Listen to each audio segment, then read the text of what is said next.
देखिए, जो होना था सो हो चुका। 4 साल के बाद देवा घर आ रहा है। आप शांत रहिए, मैं उसे भी समझा दूंगी। भैया। गुड्डी। देवा। हाँ। जीते रहो बेटे।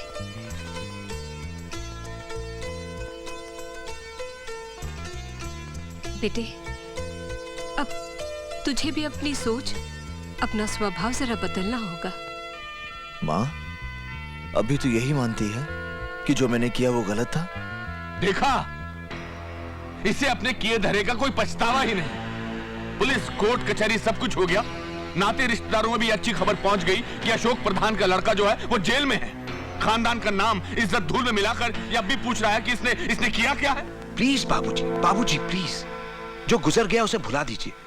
हमें आगे की सोचनी है।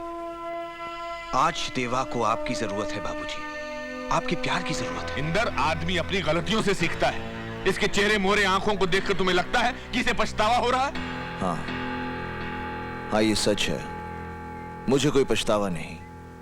ये सच मेरे दिल में भी है, और झूठ बोलकर मैं आपको कोई तसल्ली देना नहीं चाहता। देवा। नहीं, जरूरत नहीं। अब इस घर में किसी को भी इसे कुछ कहने समझाने की जरूरत नहीं। इस घर ने तुमसे बहुत कुछ पा लिया। तुम्हारे माँ बाप को तुम्हें जन्म देने का जो पुरस्कार मिलना था वो भी मिल गया। अब हमें हमारे हाल पर छोड़ दो। ये घर तुम्हें इससे ज्यादा सह नहीं सकता। बाबूजी, आप बात को इतना क्यों बढ़ा रहे हैं? वो समझ जाएगा, मैं समझाऊंगा उसे। बाबूजी प्लीज आप तसल्ली रखिए। अगर आप ही इस तरह के फैसले करेंगे तो देवा एकदम नाराज होकर। ये आपने क्या कह दिया? आप तो जानते हैं कि नहीं माँ, बाबूजी ठीक कह रहे हैं। अगर मैं खुद को बदलने के लिए तैयार नहीं तो ये मेरी जिद या कमजोरी है। इसके लिए मैं आप सबको परेशानी में डालूं, इसका मुझे कोई हक नहीं। बाबूजी, मुझे अफसोस है कि मैंने आपको जिंदगी में सुख का एक पल भी नहीं दिया। अपने इस गुनाह के प्रायश्चित का अगर मुझे मौका मिला तो मैं अपनी जिंदगी को सफल समझूंगा। देवा, देवा, सुनिए, देवा को रोकिए, रोकिए उसे। देवा, देवा रुक जा। देवा, देवा सुन। देवा, देवा मेरी बात सुन। अगर तू घर छोड़कर चला गया तो मैं भी इस घर में नहीं रहूंगा। मैं भी बाबूजी और सबको छोड़कर तेरे साथ चलूंगा। नहीं आकाश, इस घर को तेरी जरूरत है, खास करके बाबूजी को। उनकी सारी आशाएं तुझ पर हैं। उनका भरोसा कभी मत तोड़ना। देवा, देवा, देवा, देवा, देवा, देवा।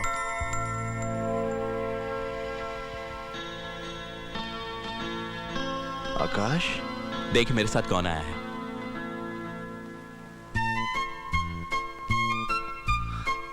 इंदर, अरे उधर खड़ा रहेगा या गले मिलेगा? आ इधर, आ इधर।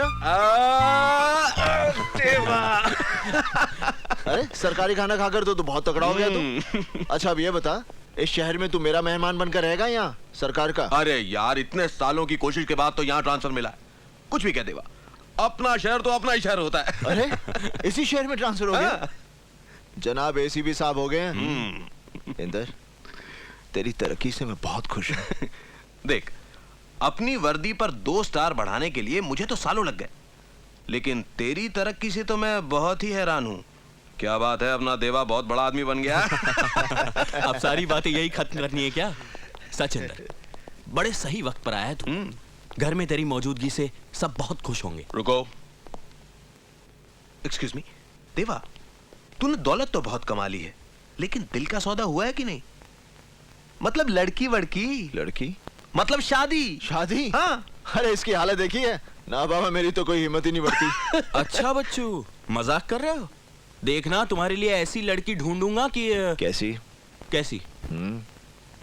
हाँ यार, कैसी लड़की? देखिए, आप लोग हमें कहाँ ले जा रहे हैं? आप हमें बताइए।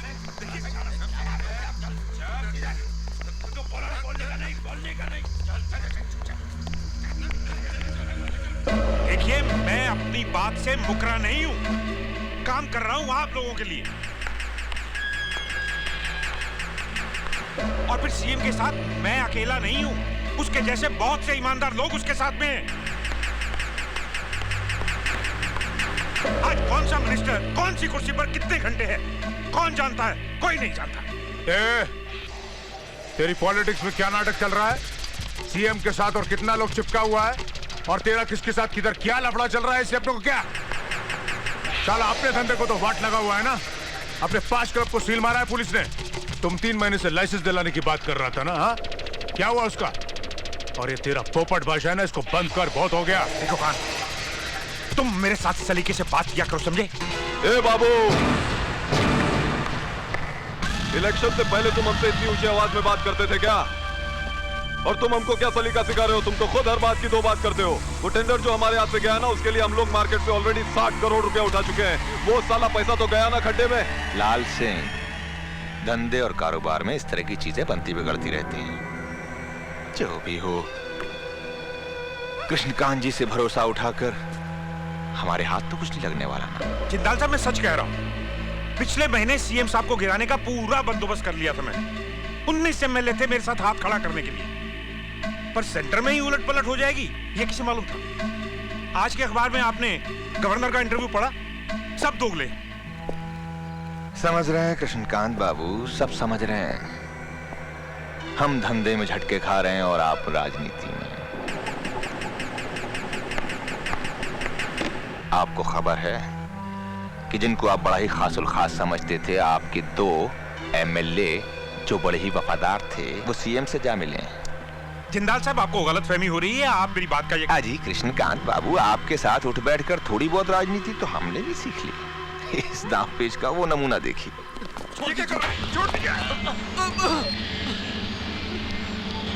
ये सब क्या हो रहा है जिंदाल साहब? क्या है ये? कृष्णकांत बाबू, हम आपके साथ हैं। यकीन मानिए, जगदम्बे अंबे की कसम, हम अब भी आपके साथ हैं। हाँ।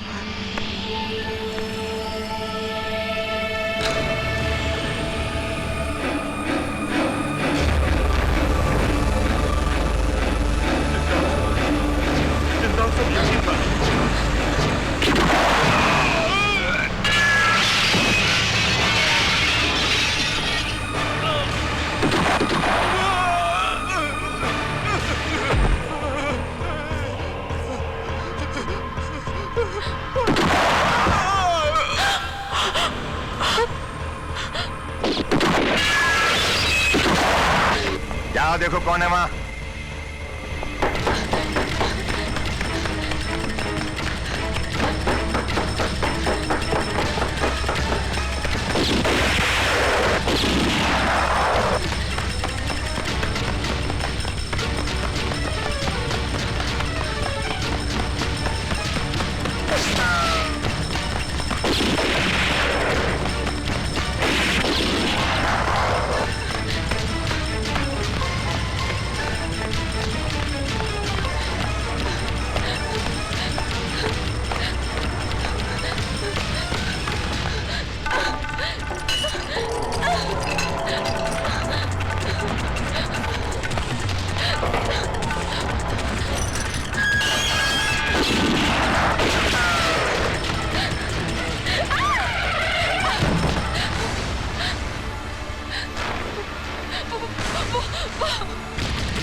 किसने कितने पैसे लिए मेरी गाड़ी रोकने के लिए?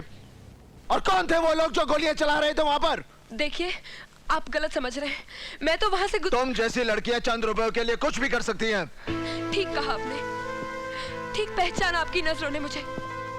हम एक गिरी हुई बाजारू लड़की ही तो लगती हूँ, जिसने पैसे के लिए ये चमक धमक कपड़े पहन रखे हैं। क्योंकि मैं एक क्लब डांसर हूँ, लोगों को खुश रखने के लिए पहनने पड़ते हैं मुझे ये कपड़े। और शायद आपको बताने की कोई जरूरत नहीं कि कोई लड़की खुशी से ये काम नहीं करती। मैं जानबूझकर आपकी गाड़ी से नहीं टकराई थी। जो लोग गोलियां चला रहे थे वो मुझे मारना चाहते थे। जब मैं क्लब का शो खत्म करके बाहर निकली तो मैंने किसी का खून होते हुए देखा, इसलिए वो लोग मेरा पीछा कर रहे थे। ठीक है रोने की जरूरत नहीं। मनी, इन्हें घर तक छोड़ो। कोई जरूरत नहीं है, मैं अपने आप चली जाऊंगी। मुझे आपका एहसान नहीं चाहिए। मनी, पता करो कहाँ रहती है और इसकी प्रॉब्लम्स क्या है। सुनिए, अगर मुझे कोई घर तक छोड़ दे तो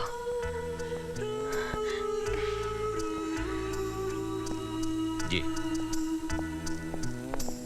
चलिए।